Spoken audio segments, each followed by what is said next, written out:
కూడి వచ్చిన మీ అందరికి నా వందనాలు. ఇప్పుడు పాటల అనంతరం ప్రార్థన చేసుకొని దేవుని వాక్యాన్ని ధ్యానం చేసుకుందాం. మహాపరిశుద్ధుడా, మమ్మల్ని మికిలిగా ప్రేమించిన మా పరలోకపు తండ్రి, మీ నామానికి వందనాలు, స్తోత్రాలు, స్తుతులు ప్రభా. ఈ పగలంతా కాచి కాపాడినందుకు వందనాలు. పాటలు పాడినందుకు పాటలు తోడుకున్నారు. అలాగే మీ దాసులు వాక్యం అందిస్తున్నప్పుడు వినగలిగిన చెవులు గ్రహించుకునే మనసు ప్రతి ఒక్కరికి దయచేయండి ప్రభా. అలాగే నాయన, దూర ప్రాంతాల నుంచి వాక్యం ఉంటున్న ప్రతి బిడ్డన వాక్యం మీద దృష్టి పెట్టడానికి సహాయం చేయండి. లైవ్లో, ఫేస్బుక్లో, కాన్ఫరెన్స్ కాల్, యూట్యూబ్లో ఉంటున్న బిడ్డలందరినీ దీవించి తగిన ప్రతిఫలం అనుకరించి కృపలో భద్రపరచండి. నాయన, తీసుకొచ్చిన బిడ్డల కొరకు స్థుతులు రావాల్సిన త్వరపెట్టి తీసుకురామని ఆయా ప్రాంతాల్లో, దూర ప్రాంతంలో వాక్యమే నాయన లూదియా హృదయాన్ని తెరిచారు. మీకు వందనాలు. పుట్టిగుడ్డి వాని కన్నులు తెరిపించారు.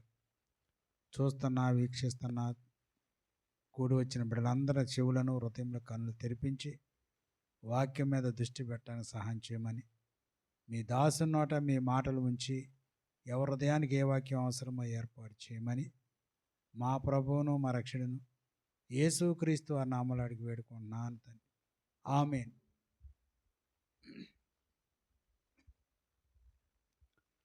దేవుని నామానికి స్తోత్రాలు. కూడి వచ్చిన మీ అందరికి నా వందనాలు.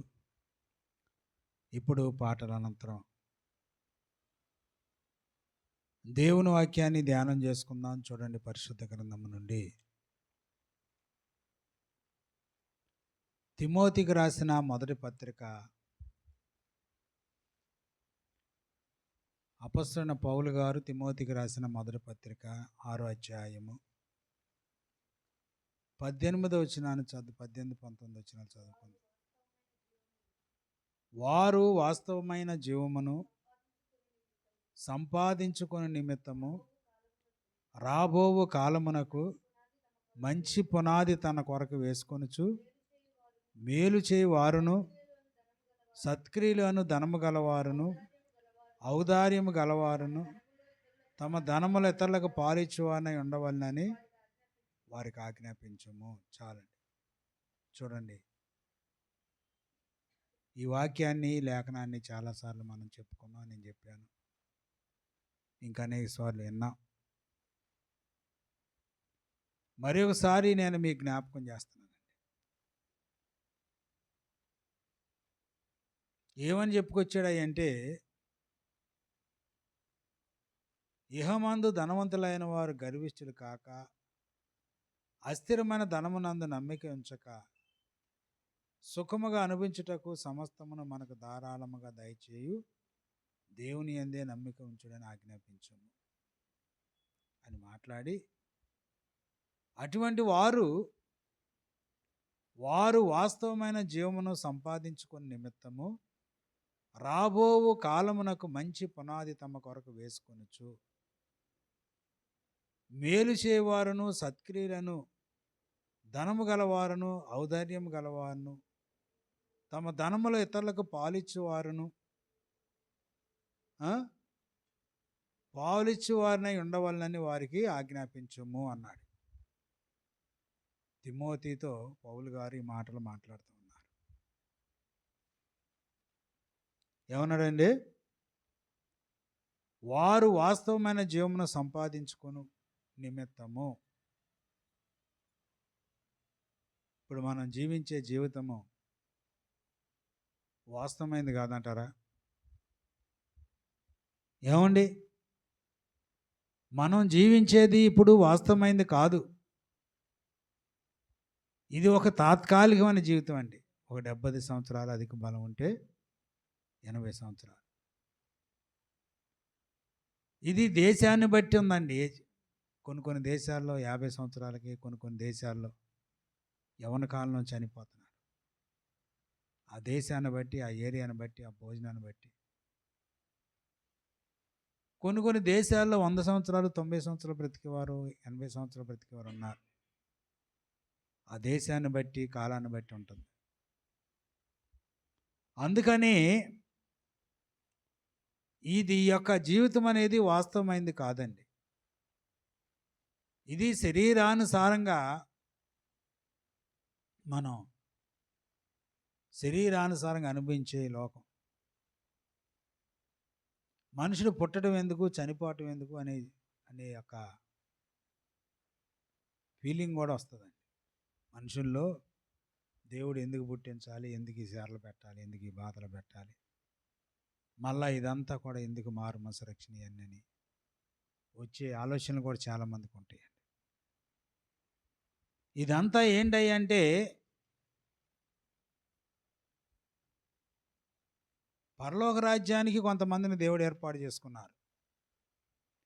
ఆ ఏర్పాటైన వాళ్ళు పుట్టి రావాలండి. నీ ద్వారా పుట్టవచ్చు, ఇంకొకరి ద్వారా పుట్టవచ్చు, మన దేశంలో మన రాష్ట్రంలో పుట్టవచ్చు, వేరే రాష్ట్రంలో పుట్టవచ్చు. ఆ పరలోక రాజ్యానికి లెక్కింపబడిన వారు వాళ్ళు రావాలని వాళ్ళు పుట్టాలి. అందుకని దేవుడు నీకు ఆయుష్నిచ్చి ఇవన్నీ కూడా నీకు ఆయుష్నిచ్చి తర్వాత నీకు ఇవన్నీ కూడా ఇచ్చి దేవుడు పోషిస్తూ ఉన్నారు. అందుకనే మనం అందరం కూడా చూడండి ఏం చేయాలంటండి, వాస్తవమైన జీవమును సంపాదించుకునే నిమిత్తము రాబో కాలమునకు మంచి పునాది తమ కొరకు వేసుకొనొచ్చు. ఈ జీవితాలు వాస్తవమైన కాదండి. ఏమండి, రాబో కాలమునకు వాస్తవమైన జీవము, ఈ జీవం ఏ పాటిది, ఇంతలో కనబడి అంతలో మాయమైపోయి నీటి మీద ఆవిరి వంటిది జీవం. ఏంటిదండి ఈ జీవం ఎటువంటిది? ఇంతలో కనబడి అంతలో మాయమైపో ఆవిరి వంటి జీవితం అండి. ఏమండి, వాస్తవమైన జీవం ఉన్నది. మనం చనిపోయి తిరిగి లేచిన తర్వాత ఎక్కువ సంవత్సరాలు బ్రతకాలండి. చనిపోయి తిరిగి లేచిన తర్వాత యుగయుగాలు ఎక్కువ సంవత్సరాలు, అది వాస్తవమైన జీవం. ఆ వాస్తవమైన జీవాన్ని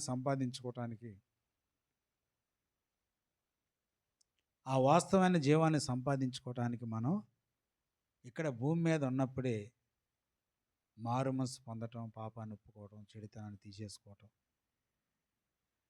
దేవునిలో చూడండి కరెక్ట్గా మంచిగా దేవుని యందు భయభక్తులు కలిగి నడవటం, ఇటువంటిది మనం నేర్చుకోవాలి. ఏమండి, ఇంకేమన్నాడు? రాబోవు కాలమునకు మంచి పునాది తమ కొరకు వేసుకొనొచ్చు. భక్తిలో చూడండి చాలామంది భక్తిలో పునాది వేసుకునేటప్పుడు డెలికేట్గా వేస్తారండి.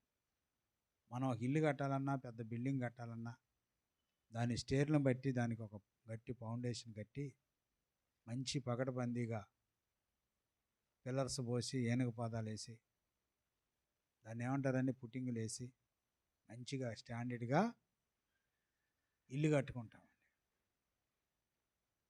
మంచి స్టాండర్డ్కి ఇల్లు కడతాం.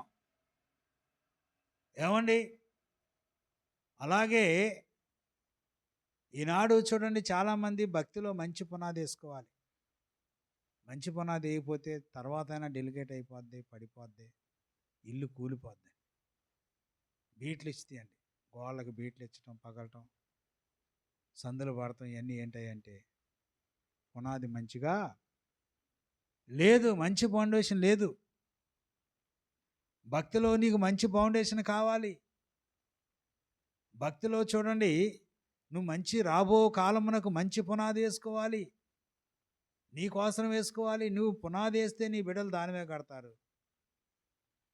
నీకు మంచి పునాది లేకపోతే బీట్లు బారిపోద్ది, పడిపోద్ది, కూలిపోద్ది, పతనం అయిపోద్ది, నష్టం కలిగింది. ఏమండి, నీ కొరకు భక్తికి చూడండి మంచి పునాది వేయాలి, వాక్యానుసారం పునాది వేయాలి, వాక్యానుసారం నడిపింపు రావాలి. వాక్యంలో ఏం చెప్పబడింది దాని ప్రకారం నీ పునాది వేసుకోవాలి. భక్తిలో చూడండి మంచి పునాది వేయకోకుండా మనం ఇదైతే మనకు అనవసరంగా చూడండి కొంత దేవుని సహాయం అనేది రాదు. దేవుడు మనకి మన ప్రార్థన యాక్సెప్ట్ చేయరు. నువ్వు మంచి పునాది. ఈనాడు చాలామంది భక్తులు ఇసుక మీద ఫౌండేషను డెలికేట్గా పునాది వేస్తున్నారు. డెలికేట్గా పునాది వేయటం అంటే నమ్మితే చాలు, విశ్వసిస్తే చాలు, వ్యాధి పోతే చాలు, బలహీనత పోతే చాలు. క్రీస్తు ప్రభువులో నడుస్తున్నాం, క్రీస్తు ప్రభువులో చేస్తున్నాం. ఇవన్నీ కూడా చూడటువంటి దేవునికి ఇష్టమైంది కాదు. వాక్యానుసారం నడిపింపేయాలి. చూడండి, మనకు బైబిల్ గ్రంథంలో మొట్టమొదటిగా చూడండి కనిపించే వ్యక్తి భక్తుడు, విశ్వాసులకు తండ్రి అనబడిన చూడండి అబ్రహాము మనకు కనిపిస్తాడండి. ఆయన వాస్తవంగా చూడండి ఏం పునాది వేశాడు? భక్తిలో మంచి పునాది. తాను చనిపోయినప్పటికీ తన పిల్లలు దేవుని యందు నడవాలని ఒక మంచి పునాది వేశాడు.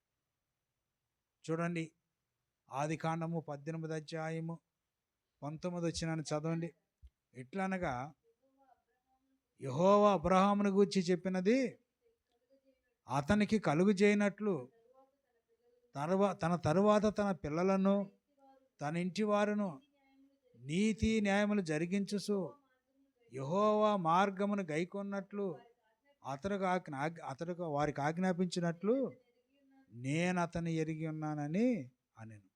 చూడండి, తన తర్వాత తన పిల్లలు కూడా భక్తిలో నడవాలని ఒక మంచి పునాది వేశాడు.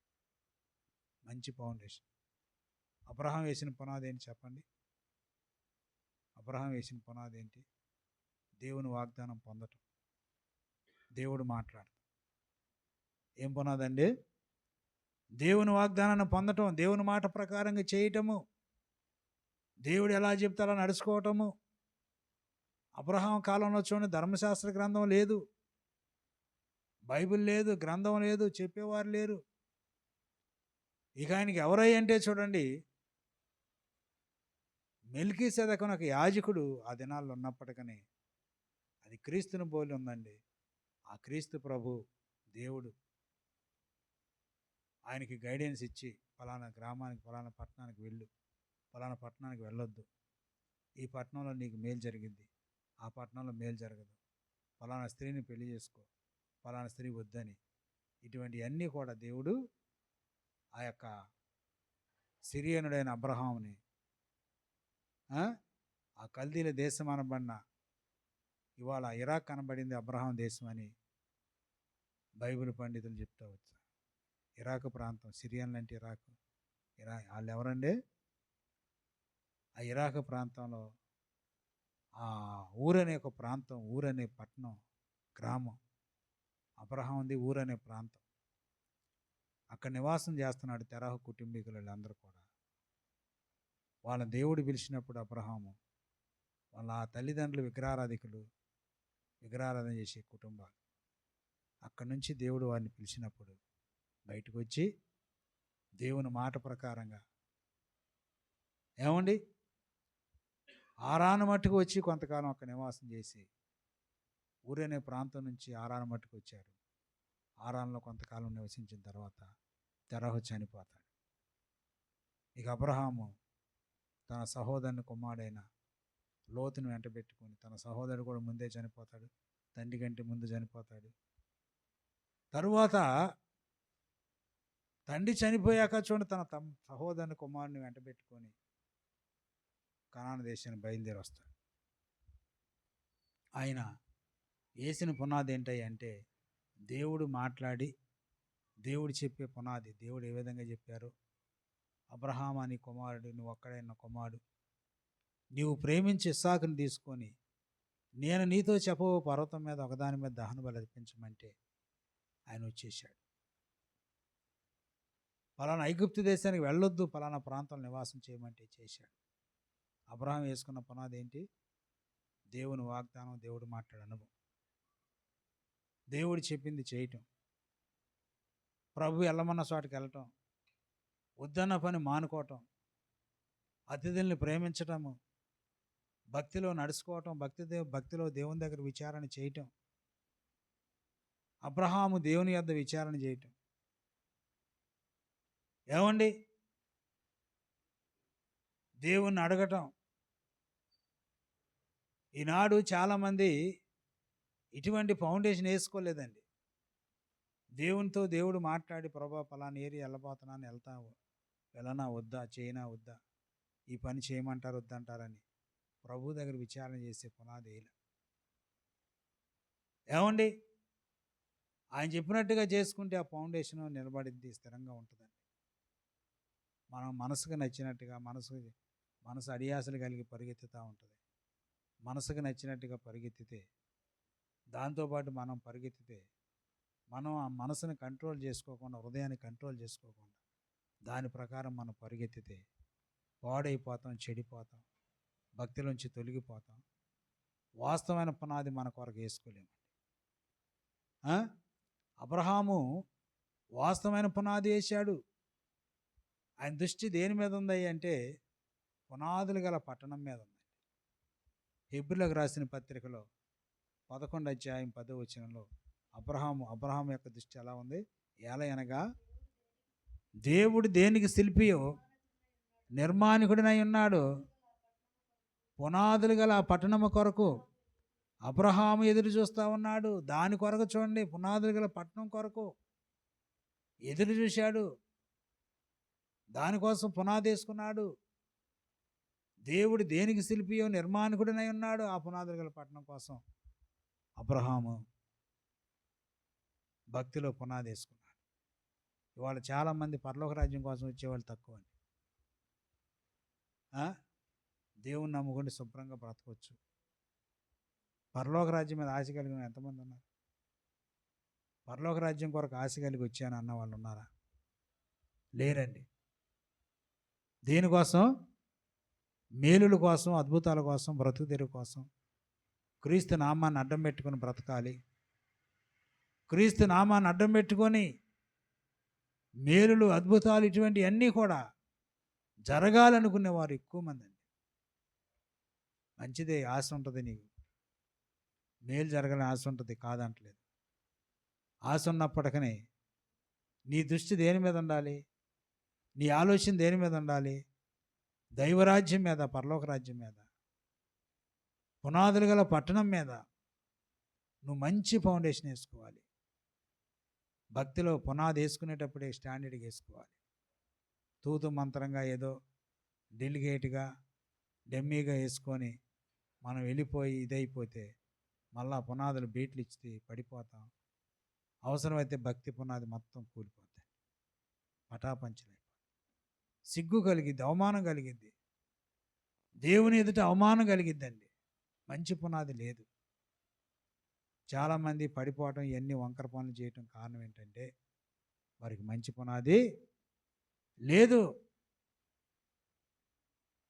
ఏమండి, ఇటువంటి మంచి ఫౌండేషన్ లేదు కాబట్టి వారు వంకర పనులు చేస్తున్నారు, దేవునికి వ్యతిరేకంగా ప్రవర్తిస్తూ ఉన్నారు.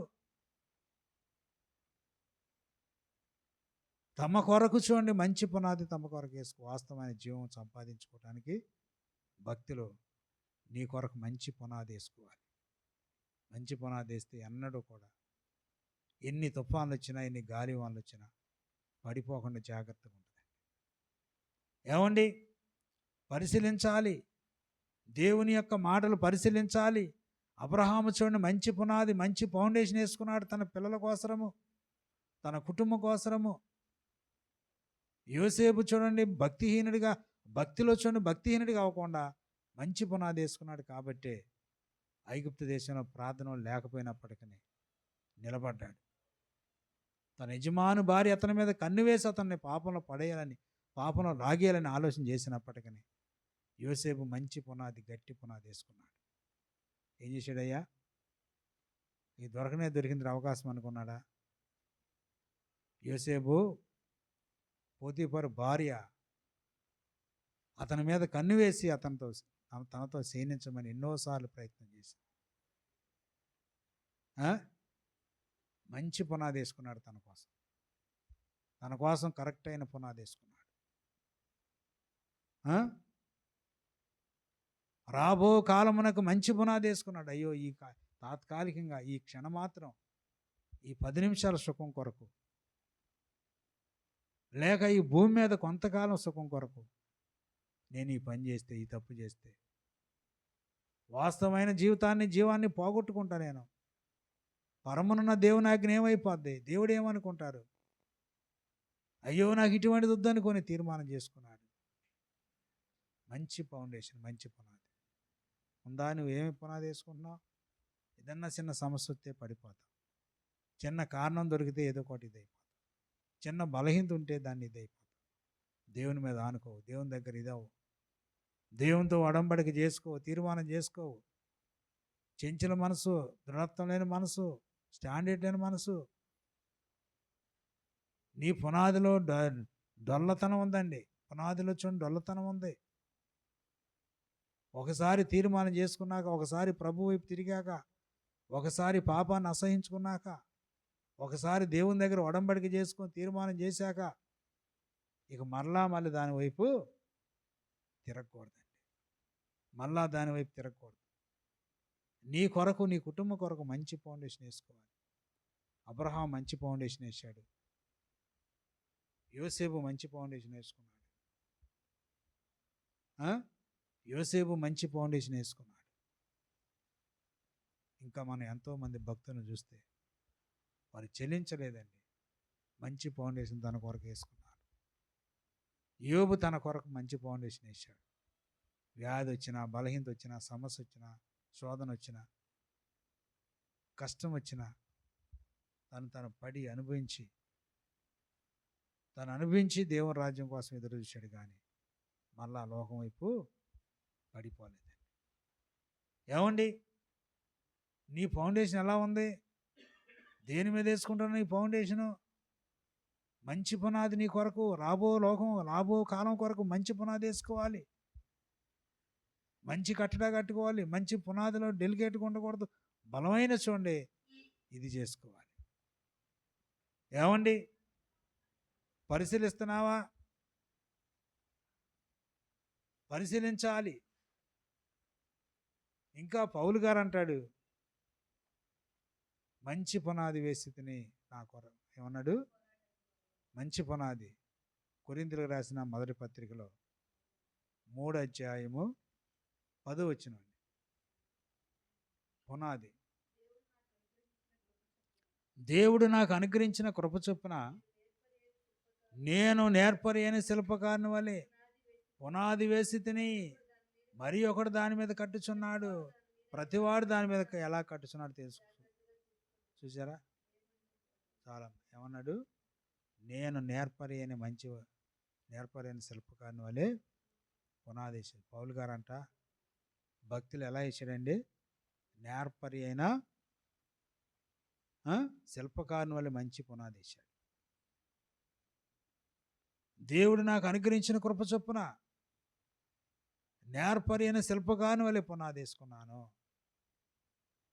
వేసావా? ఏం పునాది వేసావు? భక్తిలో రయ్యురేం తిరగటం, ఏదో ఇది చేయటం, తర్వాత ఏదైనా మాట గద్దిస్తే మొహం మార్చుకోవటం లేదండి. పునాది మంచి పునాది పళ్ళ. ప్రార్థన లేదు, దేవుని చిత్తం మీద కనిపెట్టట్లేదు, దేవుని చిత్తాన్ని గోజాడట్లేదు, దేవుని చిత్తాన్ని వెంటనే చేసుకోవట్లేదు, దేవుని దగ్గర తీర్మానంగా విచారణ కలిగి ఉండట్లేదు. మంచి ఫౌండేషన్, మంచి పునాది వేసుకోవాలి. వాస్తవమైన జీవం కొరకు ఈ భక్తిలో డెలిగేట్గా నువ్వు పునాది వేసుకుంటే మళ్ళా బయటికి వెళ్ళిపోయిన తర్వాత పడిపోతావు. ఇవాళ ఎన్నో రకాల బోధలు, ఎన్నో రకాల భక్తులను బడిమార్చడానికి ఎన్నో రకాలైన మిమిక్రీలు ఎన్ని వచ్చినాయి. తర్వాత క్రైస్తవులకు, క్రీస్తు బిడ్డలకు చూడండి, నువ్వు మంచి ఫౌండేషన్ వేసుకోకపోతే ఇటువంటి భయంకరమైన శ్రమల్లో నిలబడలేవు. ఇటువంటి భయంకర శ్రమల్లో నిలబడలేవు. డుమ్మకా కొట్టేస్తాం. ఎందుకంటే సాతాను ప్రబలించిపోయి భక్తుల్ని బడిమారుస్తుందండి. భక్తుల్ని బడిమారుస్తుంది. ఎక్కడో పాస్టర్ గారిని బలవంతంగా కొంతమంది వచ్చి కొట్టి బెదిరించి జై శ్రీరామ్ అని చెప్పమన్నారంట. బైబిల్ని తెరిచి కాళ్ళబెట్టి తొక్కమన్నారు. ఏం చేశారండి? మరి అతను దేవుని కొరకు మంచి ఫౌండేషన్ వేసుకోవాలి. ఇక వాళ్ళకి భయపడి కొడతారో తిడతారో భయపడి నోటితో అది ఉచ్చరించాడంట, చెప్పాడంట. తర్వాత దాన్ని బైబిల్ని కాళ్ళతో తొక్కాడంట. మరి అటువంటి శ్రమల్లో నుంచి నువ్వు బయటికి రావాలంటే నీ పునాది, నీ భక్తి మనకంటే ముందున్న భక్తులు షడ్రకు మెషకు అబేద్నెగో వారు, దానియేలు తీర్మానం చేసి మీరు నేను నిలబెట్టిన ఆ ప్రతిమగా మాత్రం మీరు నమస్కారం చేయాలని శాసనం పెట్టిన మా దేవుడి సంపరాన్ని చంపినా సరే మేము మాత్రం నువ్వు నిలబెట్టిన బొమ్మకు మేము మొక్కనే మొక్కమన్నారు. మరి వీళ్ళు బైబిల్ ఏడ చదువుతున్నారు? తీరా తన దానికి వచ్చేసరికి, తన దగ్గరకు వచ్చేసరికి ఇది చేయలేకపోతున్నారు. ఎన్నోసార్లు వాక్యాలు చెప్తున్నాం, వింటున్నాం, చూస్తున్నాం, చేస్తున్నాం, తన దాకా వచ్చేసరికి అర్థం కాదండి. ఏమండి, పరిశీలించాలి. నీ పునాది, నీ ఫౌండేషను దేవుని కొరకు ప్రాణం పెట్టేవాడికి ఉండాలి. రాజ్యం కొరకు చూడండి భక్తి చేసేవాడికి నువ్వు ఉండాలి. నీకంటే ముందు నడుచుకున్న భక్తులను ఫాలో అవ్వాలి. నీకంటే ముందు నడిచిన భక్తులు ఎలా పునాదేశారు? పునాదేసుకోవటం అంటే భక్తి చేయటం అండి. దేవుడు చెప్పినట్టుగా చేయటం. దేవుడి దర్శనం ఏం చెప్తున్నారా?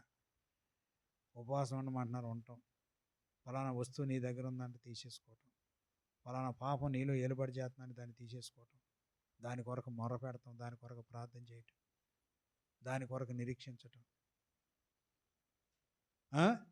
ఇదిగో నీలో ఫలానా చెడుతనం ఉందని దేవుడు చెప్పినప్పుడు దాన్ని తీసేసుకోవటం. ఇదంతా కూడా మంచి పునాది అని, దాన్ని ఏమంటారు? మంచి ఫౌండేషన్. అందుకని ప్రభువారు ఏమన్నారు? ఈ నా మాటలు చొప్పున చేయి ప్రతివాడు బండ మీద పునాది వేసుకుంటున్నాడు. లూకా సువార్త 6:46 చదివితే, నేను చెప్పు మాటల ప్రకారం చేయక మీరు చేయక ప్రభు నన్ను ఎందుకు పిలుస్తున్నారు? నా యొద్దకు వచ్చి నా మాటలు విని వాటి చొప్పున చేయ ప్రతివాడు ఎవరిని పోలి ఉండును మీకు తెలియజేతును. వాడి ఇల్లు కట్టవల నుండి లోతుగా త్రవ్వి బండ మీద పునాది వేసిన వాడిని పోలి ఉండును. వరద వచ్చి ప్రవాహం ఆ ఇంటి మీద ఒడిగా కొట్టినను అది బాగా కట్టబడినందున దాన్ని కదిలింపలేకపోయింది. చూసారండి ఏమన్నాడు? ఈ నా మాటలు చొప్పున చేసేవాడు బండ మీద పునాది వేస్తాడు. నువ్వు గుర్తుపెట్టుకోవాలి, బైబిల్లో ఏం రాయబడిందో. బైబిల్లో రాయబడిన దానికి వ్యతిరేకంగా చేసేది డెలికేట్ పునాది, అది నిలవదండి. భక్తులు ప్రవక్తలు ఏదైతే చెప్పారో, అది ఏదైతే రాయబడిందో, గ్రంథంలో ఏదైతే రాయబడిందో, దర్శనంలో దేవుడు నీకు ఏదైతే చెప్పారో, దర్శనంలో దేవుడు నీకు ఏదైతే చెప్పారో దాన్ని నీవు చేసేది మంచి పునాది వేసుకోవటం. దేవుడు చెప్పినట్టుగా చేసేది మంచి పునాది వేసుకోవటం ఉందా? నువ్వు చెప్పినప్పుడు చేస్తున్నావా? ఇలా ఉండాలయ్యా, ఈ డ్రెస్ వద్దన్నారని తీసేస్తావా? తీయవండి. లేదా భక్తులు ఇలా నడుచుకోవాలని చేస్తావా? చేయి. లేదా ఫలానా వస్తువు నువ్వు నీ ఇంట్లో ఉంది తీసేసుకోమని తీసేసుకుంటావా? తీసేసుకో. లేదా నీ స్వభావం ఎలా ఉంది, తిరుగుబాటు చేస్తున్నావు, దిద్దుబాటు చేసుకో. లేకపోతే ఎట్లా చేయి, అన్ని రోజులు ప్రాణం చేయని రోజు అని వచ్చిందానికి చేయగలవా? చేయలేవు. మంచి పునాది నీ కోసం. మంచి పునాది అంటే దేవుడు నీతో మాట్లాడిందల్లా, చెప్పిందల్లా చేసుకుంటూ రావాలి. చెప్పిందల్లా చేసుకుంటూ రావాలి. నీ ఇంట్లో పలానా వస్తువు ఉందని చెప్పాడు అనుకో, దాన్ని తీసేసుకుంటూ రావాలి. లేదా నీ స్వభావం ఇలా ఉంది, త్వరగా కోపడుతున్నావు, లేకపోతే ఇలా చేస్తున్నావు అని చెప్పారనుకో, దాన్ని చేయకుండా జాగ్రత్తగా సరి చేసుకోవాలి.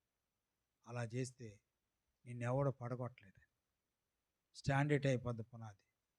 నిన్నెవరో పడగొట్టలేరు. సాతాను కూడా నిన్ను పడగొట్టలేడు. జాగ్రత్తగా నువ్వు నిలబడతావు. అర్థమవుద్ది. దేవుని మాట ప్రకారం చేసుకుంటే నీకు అర్థమవుద్ది. ఇవన్నీ కూడా నీకు మేలు చేస్తాయి. చేయగలవా? ఏ పునాది వేస్తున్నావు? ప్రభు ఒకటి చెప్తే ఒకటి చేస్తామండి. ఆయన చెప్పి నేను నిర్లక్ష్య పెడతాం. ప్రభు చెప్పిన మాటలు పక్క దోషేస్తాం. ఆయన అలాగే చెప్తారులే, ఆయన చెప్పినట్టే చేసుకుంటే మనం ఎక్కడ బ్రతుకుతాం? ఒక ఆయన అలాగే అన్నాడు, దేవుడు చెప్పినట్టు చేయాలంటే మనం బ్రతకలేమండి. ఏంటంట? దేవుడు చెప్పినట్టు చేస్తే మనం బ్రతకలేమండి. ఏమైందంట? బ్రతకడానికి ఏమైంది? దేవుని మాటలు కఠినంగా ఉంటాయి అంట. ఎలా ఉంటాయి?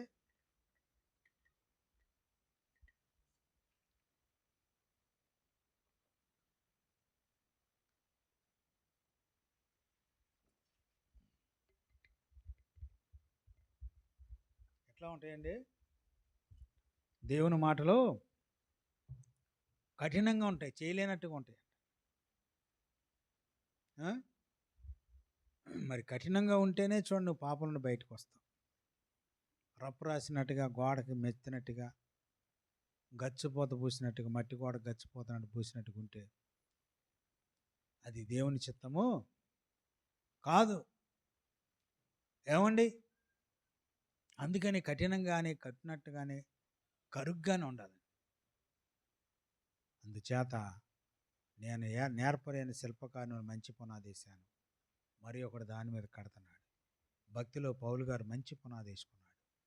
దేవుడు మాట్లాడే అనుభవం, దేవుని చేత పంపబడే అనుభవం, దేవుని చేత ఆత్మచేత నడిపింపు. మనకు ఒక ఆత్మ ఉండదు, ఆత్మ నడిపింపు ఉండదు. మన ఇష్టం, మనకు నచ్చింది, మన మనసుకు నచ్చింది చేసుకుంటూ ఉంటాం.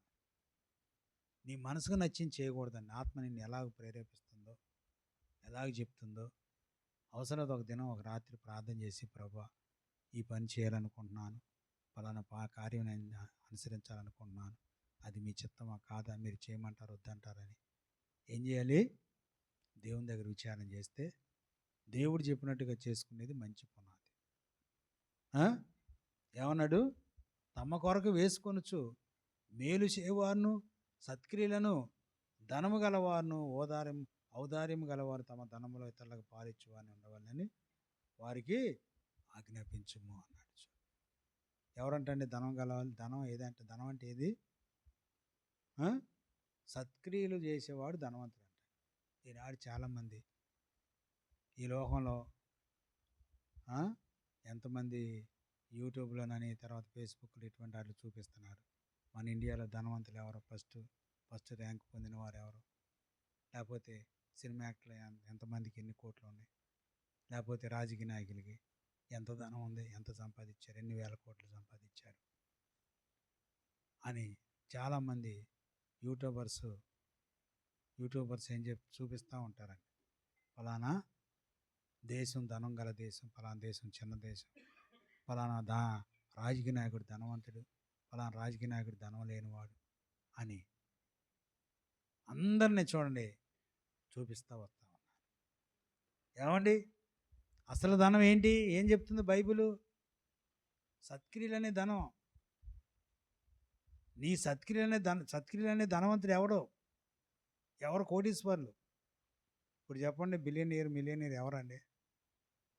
బైబిల్ ప్రకారం ఎవరు ధనవంతులు అంటే? కోట్లు సంపాదించి బిల్డింగ్లు కట్టి, లేకపోతే బ్యాంక్ బ్యాలెన్స్లు ఎగ్గొట్టి, బ్యాంకులు ఇచ్చేసి తప్పించుకొని పారిపోయి విదేశాల్లో సెటిల్ అయిపోయి కొన్ని వేల కోట్లు దోసేసుకొని, లేక రాజకీయం చేసి కొన్ని వేల కోట్లు సంపాదించుకొని అక్రమ లంచాలతో గడించి బాగా పెంచుకొని అక్రమ ఆస్తిని పెంచుకొని డబ్బు తయారు చేసుకొని ఇది వాళ్ళు ధనవంతులు అంటారా? వాళ్ళ ధనవంతులు? అయ్యా, ధనం అంటే ఏంటి చెప్పరేంటండి? లగ్జరీ కార్లు, 10 కార్లు 20 కార్లు, మంచి అఫీషియల్గా తిరగటం, లేకపోతే లగ్జరీగా బ్రతకటం, ఇన్ని వేల కోట్లతో. మన ఈ మధ్య అనిల్ అంబానీ చిన్న కొడుకు పెళ్లి చేస్తే 5,000 కోట్లు 5,000 కోట్లు అంటే ఖర్చు. అంబానీ గారి యొక్క ఆస్తులు అతని కొడుకు పెళ్లి చేసింది 6 రోజులు పెళ్లి చేసినట్టున్నాడు, 5,000 కోట్లు అయినాయి. తరువాత అతను రోజు సంపాదన 3,000 కోట్లు 3,000 కోట్లు అంట. రోజు సంపాదన కంపెనీలు అన్నిట్లో ఎక్కడెక్కడ కంపెనీలు ఇవన్నీ ఉన్నాయి కదా, వాటిలో వచ్చే రాబడి సంపాదన లాభం 3,000 కోట్లు రోజు సంపాదన. ఏమండి? ఇన్ని వేల కోట్లు చూడండి. మన ఇండియాలో అతనే ధనవంతుడు అండి. ఇండియాలో ధనవంతుడు. ప్రపంచంలో ఒక 7, 8 లేకపోతే ఏ ర్యాంకులోకి వచ్చాడంట. మన ఇండియాలో మాత్రం అతనే ధనవంతుడు. బైబిల్ అటు చెప్పట్లేదండి. బైబిల్ ఏం చెప్తుంది? నేను వాళ్ళని అంటామని కాదు, కానీ బైబిల్ ఏం బోధిస్తుంది? అసలు ధనవంతుడు అంటే ఎవరో? సత్క్రియలనే ధనాన్ని సంపాదించుకోవాలి. సత్క్రియలు చేసేవాడు ధనవంతుడు. మంచి క్రియలు చేసేవాడు ధనవంతుడు. బైబిల్ ప్రకారం నడిచేవాడు ధనవంతుడు. యేసుక్రీస్తు వారు చెప్పినట్టుగా చేసేవాడు ధనవంతుడు. నీతి న్యాయాలు అనుసరించేవాడు ధనవంతుడు. దానాధర్మాలు చేసేవాడు, నీతి న్యాయాన్ని అనుసరించేవాడు ధనవంతుడండి. సత్క్రియలైన ధనాన్ని సంపాదించుకోవాలి. ఏమండి, జాగ్రత్తగా నువ్వు దేని మీద పునాది వేస్తున్నావో, ఫౌండేషన్ వేస్తున్నావు, భక్తికి చూసుకోవాలి. కొలసీలకు రాసిన పత్రిక 1:23 చూడండి. పౌలు గారు కొలసీ సంఘంతో మాట అంటాడు, పునాది మీద మీరు కట్టబడుచు. మీరు పునాది మీద కట్టబడిన వారై స్థిరముగా ఉండి, మీరు విన్నట్టు ఆకాశము క్రింద చూసినట్టు, ఆకాశము క్రింద ఉన్న సమస్త సృష్టికి ప్రకటింపబడినట్టు ఈ సువార్త వలన కలుగు నిరీక్షణ నుండి మీరు ఈ నిరీక్షణ తొలగిపోక విశ్వాసమందు నిలిచి ఉన్న ఇది మీకు కలుగును. చాలండి. దేని మీద కట్టమన్నాడు? దేని మీద కట్టమన్నాడు? ఏమన్నాడండి? దేని మీద కట్టమన్నాడమ్మా?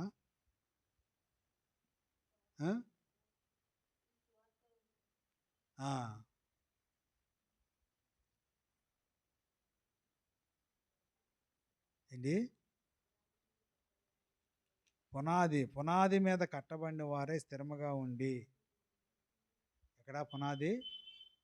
ఆ క్రీస్తు ప్రభు వేసిన పునాది మీద కట్టబడాలి. క్రొత్త నిబంధన చట్టం అనే పునాది మీద కట్టబడాలి. పునాది మీద కట్టబడుచు. నువ్వు భక్తిలో చూడండి, పునాది వేసుకోపోతే, వాస్తవాన్ని జీవానికి రాబో కాలానికి నువ్వు పునాది వేసుకోపోతే నీ భక్తి పిల్లి మొగ్గలేస్తుంది, డెలిగేట్ అయిపోతుంది, పడిపోతావు, స్థిరంగా నిలవలేవు, వాక్యానుసారంగా నడవలేవు. వాక్యానుసారంగా అనుభవిస్తే చేస్తే శ్రమ హింస వచ్చినప్పుడు అభ్యంతర పడిపోతావు, నిష్ఫలుడైపోతావు. అందుకని రాబో లోకం నాకు రాబో జీవితం కొరకు మంచి పునాది మంచి పునాది మీద కట్టబడాలి. నీ భక్తిలో మంచి పునాది వేయాలి. ఏదో డెలికేట్గా అందరితో పాటు నేను చేశాను అది ఉండకూడదండి. డెలికేట్గా ఉండకూడదు. నీ పునాది, నీ ఫౌండేషన్ మంచిగా దేవుని మాట చొప్పున, దేవుని యొక్క వాక్యం చొప్పున, దేవుని యొక్క మాట చొప్పున, ఆ దేవుని వాక్యం చొప్పున, ఆత్మీయ తల్లిదండ్రుల యొక్క మాట చొప్పున నీ పునాది వేసుకోవాలి. వేసుకుంటే నువ్వు ఎక్కడికి వెళ్ళినప్పటికీ, నీ తరతరాలు ఇక్కడ నుంచి బయటికి వెళ్ళినప్పటికీ, తరతరాలు ఎక్కడికి వెళ్ళినప్పటికీ కూడా ఏమవుతుంది.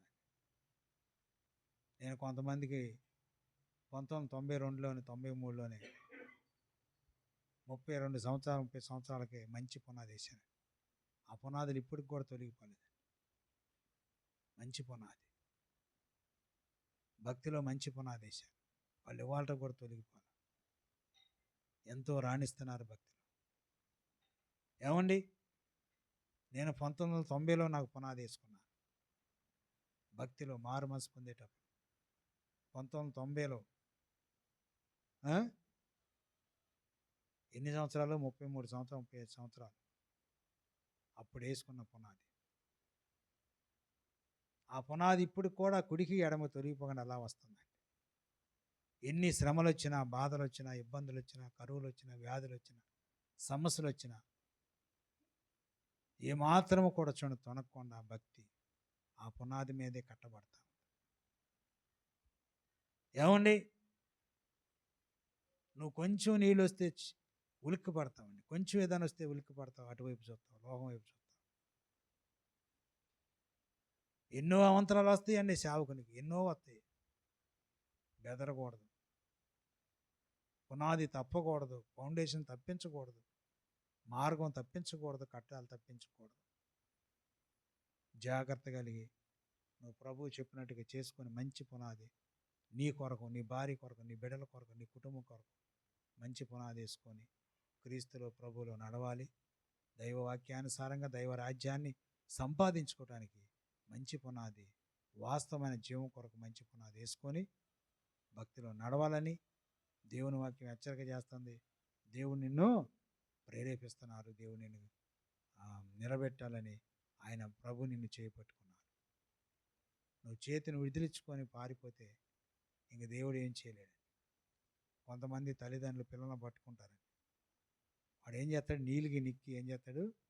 తల్లిదండ్రుల చేతిని విడదీసుకొని పారిపోతాడు. తండ్రి గద్దించాలనో లేకపోతే మంచి నేర్పాలనో ఏం చేస్తాడండి, పరిగెత్తి పిల్లవాడిని పట్టుకుంటాడు.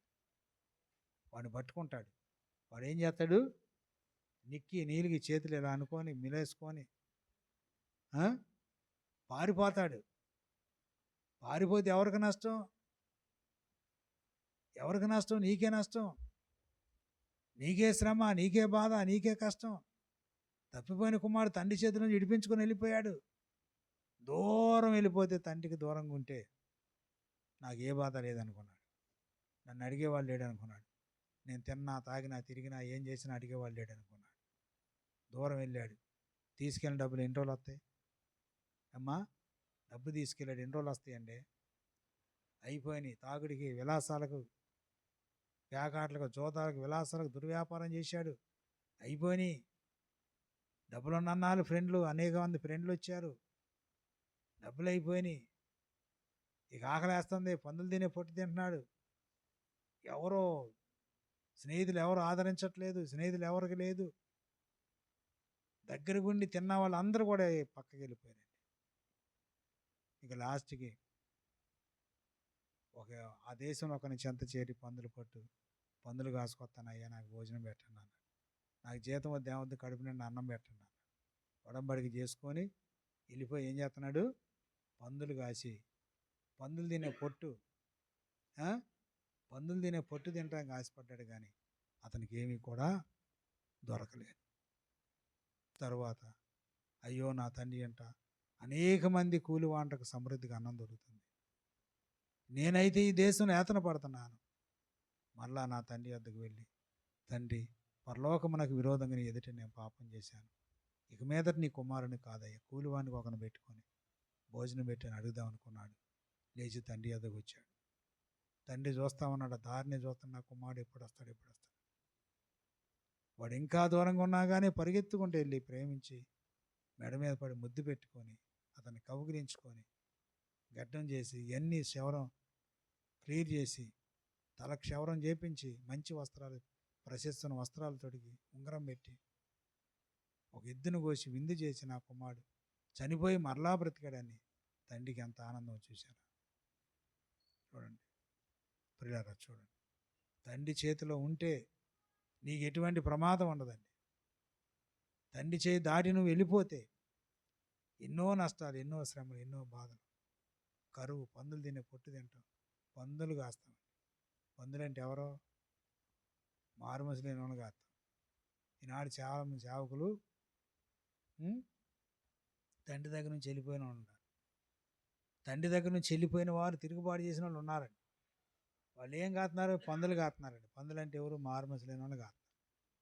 మారుమసిలేని కాసి ఆ పందులు తినే పొట్టు తింటున్నారండి. పందులు తినే పొట్టు అంటే ఏంటి? ఆ లంచాలు పంచాలు తీసుకొని భక్తిహీనంగా తిరిగి తాగి తందనాలు ఆడే కానుకలు దశంభాగాలు తీసుకొచ్చి చెత్తంటే అవి తింటున్నారు. అయ్యే పందులు తినే పొట్లు. ఆ పందులు తినే పొట్టుకి అలవాటు పడి, ప్రియరా జాగ్రత్త సుమ, దైవ గ్రంథాన్ని పరిశీలించాలి. జాగ్రత్త సుమ, తండ్రి యొద్ద నుండి మంచి పునాదిని వేసుకొని ఉండాలి తప్ప బయటికి వెళ్ళిపోతే ఆ తప్పిపోయిన కుమారుడికి ఎటువంటి గతి ఆ యొక్క పట్టిందో అలాంటి స్థితి కూడా నీకు పడుతుంది. జాగ్రత్త పడు. మంచి పునాది నీ కొరకు, నీ భార్య కొరకు, నీ బిడ్డల కొరకు పునాది వేయటం అంటే దేవుడు చెప్పినట్టుగా చేసుకోవటం. దేవుడు నీకు దర్శనం ఏది ఇస్తున్నాడో దాని ప్రకారంగా చేయటమే పునాది వేసుకోవటం. అలా చేసుకొని నీ భార్యకి నీకు ఎటువంటి దర్శనం వస్తున్నాయో ఆ దర్శనం ప్రకారం పునాది వేసుకొని సేవ చేస్తే, సంఘంలో నిలబడితే నువ్వు ధన్యుడవు, రాజ్యాన్ని సంపాదించుకుంటావు.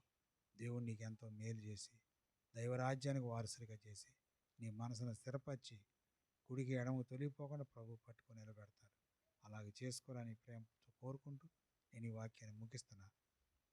దేవుడి చిన్న వాక్యాన్ని దీవించి ఆశీర్వదించిన గాక. ఆమె ప్రార్థన చేసుకుందాం. మహాపరిశుద్ధుడా, మమ్మల్ని మిక్కిలిగా ప్రేమించిన మా పరలోకపు తండ్రి, మీ నామానికి వందనాలు, స్తోత్రాలు. చెప్పిన వాక్యం తప్పులు పొరపాట్లు ఉంటే క్షమించండి. లైవ్లో, ఫేస్బుక్లో, కాన్ఫిడెన్స్ కాల్లో విన్న ప్రతి బిడ్డను దీవించి వారికి ఆశీర్వాదకరంగా మార్చండి. మీరు మాకు అప్పగించిన విశ్వాసులు, సేవకులు, సంఘస్థులు ఆయా ప్రాంతాల నుంచి, దూర ప్రాంతాల నుంచి వింటూ ఉన్నారు ప్రభా. ఏ ఒక్కరూ తొలగిపోకుండా చేయండి. జగత్ పునాది వేయబడక మునిపే ప్రేమ చేత మీలో ఏర్పాటైన వారు ఎక్కడ ఉన్నప్పటికీ మీ సన్నిధికి తీసుకురండి. రక్షణ పొందుటకు సహాయం చేయ ప్రభా. ఈ పరిసర ప్రాంతాల్లో అనేకులు రక్షణ మారుమనసు పొందుటకు మీరు ఏర్పాటు చేసి సిద్ధపరిచి కనికరించి కాపాడి ఆయన సంఘాన్ని సహవాసాన్ని అనేకులు ప్రభు తెలుసుకొని సంఘంలోకి చేర్చబడినట్టుగా నూతనంగా అనేక మందిని ఆయన యవనస్తులైన వారిని మీ పని కొరకు సిద్ధపరిచి ఏర్పాటు చేసి నాయన కనికరించమని కృపలో భద్రపరిచి కాపాడి చెప్పిన వాక్యాలు తప్పులు పొరపాటునట్టు క్షమించి ఇప్పుడు జరగబోయే ఒంటరి ప్రార్థన జ్ఞాపన ప్రార్థన తోడుగుండండి. తెల్లవారుజాన స్థుతి ఆరాధన తోడుగుండి అనేక మంది మీ సన్నిధికి తీసుకురాని సహాయం చేయమని ఇప్పుడు మా ప్రభువును మా రక్షకుడును యేసుక్రీస్తు ఆ నామములో అడిగి వేడుకుంటున్నాను తండ్రి. ఆమేన్.